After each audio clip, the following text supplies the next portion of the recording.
Hello all, let us now continue with our session on concepts for optimizing antimicrobial prescribing. We discussed in the last session about holistic approach or therapeutic approach or integrated approach against our fight of antimicrobial resistance. Let us understand the concepts of antimicrobial stewardship, infection stewardship and diagnostic stewardship. Antimicrobial stewardship means the appropriate timely microbiological diagnostics, calculated empirical therapy. Pharmacokinetic and pharmacodynamic data are used to further improve antimicrobial treatment. In antimicrobial stewardship, there is a close collaboration with the pharmacy department. It is a pharmacy-centered stewardship, wherein there is a continuous clinical and financial outcome evaluations with a focus on audit or feedback. While infection prevention stewardship, it entails early detection and close surveillance of multi-drug resistant organisms, as well as an adequate rapid reaction to every possible transmission of infections. There is continuous communication which and entails early detection and close surveillance of multi-drug resistant organisms. In diagnostic stewardship, there is state-of-the-art diagnostics that is performed timely before initiating antimicrobial therapy.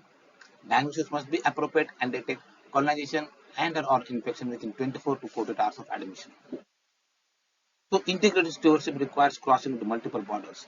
Infection management in healthcare networks should be based on an interdisciplinary approach of all the stakeholders. Let us understand in detail about diagnostic stewardship. Diagnostic stewardship aims to promote timely and appropriate diagnostic testing that directly links to management decisions. It involves collecting and analyzing data as well as researching, onboarding, and effectively utilizing new tools and technologies. It includes reevaluating how resources are used, such as radiological procedures, laboratory tests. It requires developing and implementing an effective financial strategy. Also, it can help the infectious disease diagnostic industry decide which innovations to prioritize next and how to better improve the accuracy and accessibility of diagnostic tools already on the market. Diagnostic stewardship solutions for antimicrobial resistance includes first, provide accurate diagnostic test results more quickly. That can mean that physicians have the actionable information they need to select the most appropriate antibiotics, if any, for their patients. It also means that they reduce the risk of transmission within healthcare facilities by utilizing isolation resources more effectively. And this is how the integrated approach looks like. In antimicrobial stewardship, it means the right drug, right dose, right duration, de-escalation. We call it as the 4 Ds of antimicrobial stewardship. While in diagnostic stewardship, there are 4 Rs, that is right test, right patient, right time, right treatment. That is the 4 Rs of diagnostic stewardship. While antimicrobial stewardship reduces excess use of antimicrobials, diagnostic stewardship implies reduction of excess use of antimicrobials and reduction of drug resistance as a common objective for both diagnostic stewardship and antimicrobial stewardship. So it's not to be confused with the cost-effective use of laboratory tests, which although is a part of diagnostic stewardship, it is more limited in scope. So this is out of the flow, the structure of the diagnostic stewardship and its relations looks like within the components. Like the diagnostic stewardship, we have a clinical team, the laboratory team, and the surveillance team. For the clinical team, the patient specific specimen reaches the lab team, and from the lab team to the clinical team, the laboratory results are provided. So here in the surveillance team collects the patient lab results and provides the necessary data to the national surveillance system. Also, the surveillance team analyzes the data and provides the control strategies and treatment guidelines to the clinical team. So this is the coordination and interactions take place between the 3 components, that is clinical team, lab team, and surveillance team in the diagnostic stewardship program. The factors beyond the analytic performance that can impact diagnostic effectiveness includes improved diagnostic effectiveness that can be achieved by interdisciplinary collaborations, addressing diagnostic underutilization, clinical decision support intervention, and conforming interventions to local needs and abilities and antimicrobial stewardship. So this is in detail about the relations between diagnostic stewardship and antimicrobial stewardship. While we had the 4 Ds in antimicrobial stewardship, it also has a some Rs like right interpretation, right antimicrobial, and right time. While diagnostic stewardship Rs include right test, right patients, and right time. So this is how the interaction takes place between the patients and the microbiology laboratory and the clinicians in the diagnostic stewardship program.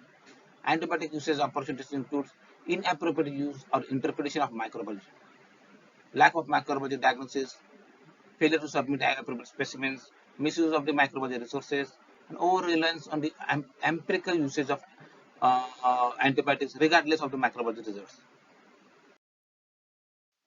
It is necessary to understand pharmacodynamics and pharmacodynamics in when we implement the interventions of the diagnostic program. Pharmacokinetics means what does the body does to the drug, which includes the time course of the drug, the absorption, the distribution, the metabolism, and excretion. But pharmacodynamics includes what the drug does to the body, that is the relationship between the drug concentration, the time dependence, antibiotic actions, the concentration antibiotics, the post-antibiotic effect. So if you see the time dependent antibiotics, in time dependent antibiotics, the optimal use is to optimize the duration of the exposure. The more the duration of this antibiotics, the more effective is the antibiotic. The time dependent antibiotics include antibiotics like beta-lactam antibiotics, carbapenems, clindamycin, erythromycin, and others. The extent of the bacterial killing is dependent on the time of exposure. If concentration is more than 4 times the MIC at the site, additional killing is only modest. Maintenance the concentration above MIC for as long as possible during the dosing interval gives the maximum efficacy. Hence, the strategy is to have frequent infusions, dosage, extended infusions, and continuous infusions.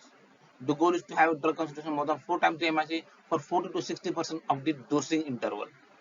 So that was regarding concentrate dependent antibiotics. If the concentration is increased, the rate of extent of killing of the bacteria is also increased. The Cmax by MIC ratio needs to be highest for concentrate dependent antibiotics.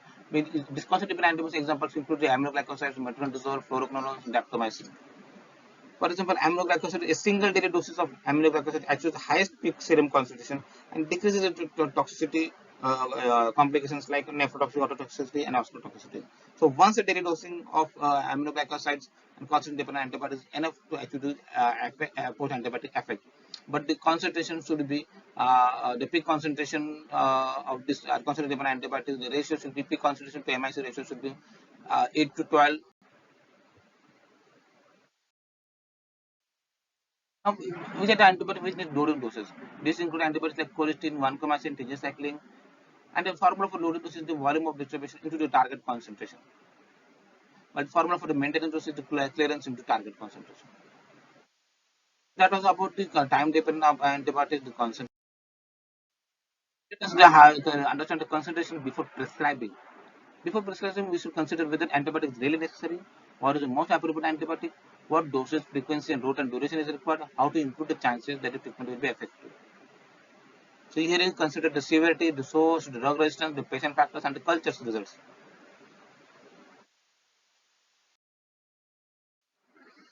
Consideration also include patient characteristics, the site of infection, the pharmaceutical properties of antimicrobials, the antimicrobial susceptibilities, choice in dosing of antimicrobial agents, and drug interactions. So pharmacokinetics in treatment is very critical while we implement the interventions of diagnostic stewardship or antimicrobial stewardship. Aminoglycosides, let's understand the features of these antibiotics. In aminoglycoside, they are good in sepsis, however, they are poor in soft tissue infections, bone infections, lungs, and CSF infections. And beta-lactams, they are good, but depend on individual antibiotics. They are active against soft tissue, bones and joints, lungs, and CSF, but are poor in abscess infections. So examples of good tissue penetrators are tetracycline, macrolides, quinolones, and clindamycin. So that was about a short review of the antimicrobial features. For optimal antibiotics, there should be review of microbiology data, assess the spectrum, check for the adverse effects, and evaluate the route and duration of therapy. And as early as possible, the IV to oral conversion should be done. And there should be some inclusion criteria and a specific exclusion criteria for the same. Patients receiving IV antibiotics may be considered for a switch to oral within 48 hours and every 24 hours thereafter. The need for IV therapy should be reviewed after 24 hours. The rationale to continue IV therapy must be clearly documented. General criteria for IV to oral conversions includes ability to swallow, clinical improvement, temperature at 36 to 38 for at least 48 hours, heart rate with less than 90 for previous 12 hours, WBC count between 4 and 12 counts, oral formulation or alternatives are available. So that's the inclusion criteria for IV to oral switch. While when we switch to the oral therapy, switch to oral therapy should be usually for 5 to 7 days. check for any contraindication, check on medicine chart, and remove IV cannula if not required.